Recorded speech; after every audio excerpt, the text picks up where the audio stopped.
चहकती सुबह। सूरज की किरणें पेड़ों के पत्तों से छनकर आ रही हैं। काया झूले पर बैठी है। उसके हाथ में मूंगफली और बिस्कुट का डिब्बा है। काया को जानवरों से बहुत प्यार है। जब भी वो पार्क जाती, वहाँ की गिलहरी पंछियों को मूंगफली खिलाती। तभी पास के पेड़ से एक छोटी फुर्तीली गिलहरी उतरती है और काया के पास आ जाती है। उसकी पूंछ फूली हुई और आंखों में चमक है। काया उसे देखकर मुस्कुराती है। अरे वाह, तुम तो कितनी प्यारी हो। लो, ये मूंगफली खा लो। गिलहरी झटपट सारा मूंगफली खा जाती है और फिर काया की तरफ देखती है। इतनी जल्दी खा लिया? तुम तो बहुत चटोरी हो। अगले दिन काया पार्क में आती है। गिलहरी फिर से आ जाती है। काया रोज की तरह गिलहरी को मूंगफली देती है, पर आज गिलहरी पहले से भी ज्यादा भूखी लगती है। लगता है तुम्हारा पेट भरा नहीं। ये लो, बिस्कुट खा लो। काया गिलहरी को बिस्कुट का टुकड़ा देती है। गिलहरी झटपट दोनों हाथों से बिस्कुट पकड़ती है, कुछ खाती है, फिर अचानक रुकती है। वह चारों तरफ देखती है, फिर टुकड़ा उठाकर भाग जाती है। अब हर दिन वह गिलहरी और ज्यादा खाना मांगने लगती है।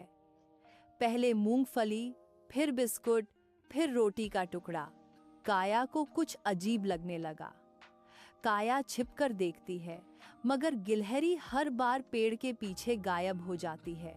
इतनी छोटी सी गिलहरी इतना सारा खाना कैसे खा लेती है? 3 दिन तक यही सिलसिला चलता है।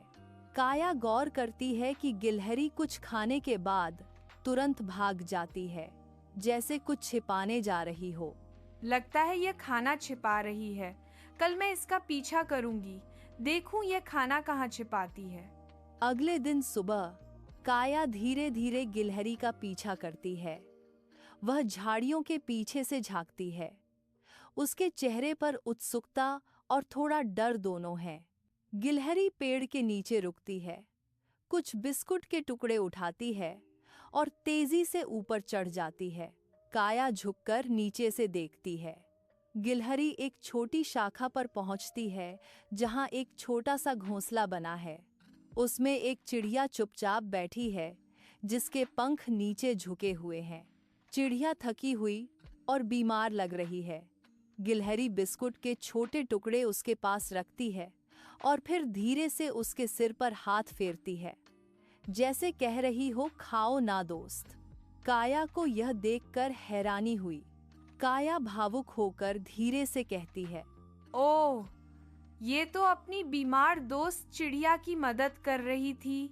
काया घर लौटती है और माँ से थोड़ा फल, ब्रेड और पानी लेकर आती है। वो सब गिलहरी के लिए रख देती है। अब तुम्हें चिंता नहीं करनी पड़ेगी, मैं भी तुम्हारी मदद करूंगी। गिलहरी खुश होकर चूं चूं करती है और काया के आगे पीछे चक्कर काटती है, जैसे धन्यवाद कह रही हो। कुछ दिनों बाद चिड़िया ठीक हो जाती है। अब गिलहरी और चिड़िया दोनों काया के पास आती हैं। तीनों पार्क में एक दूसरे को पकड़ते हैं और खेलते हैं।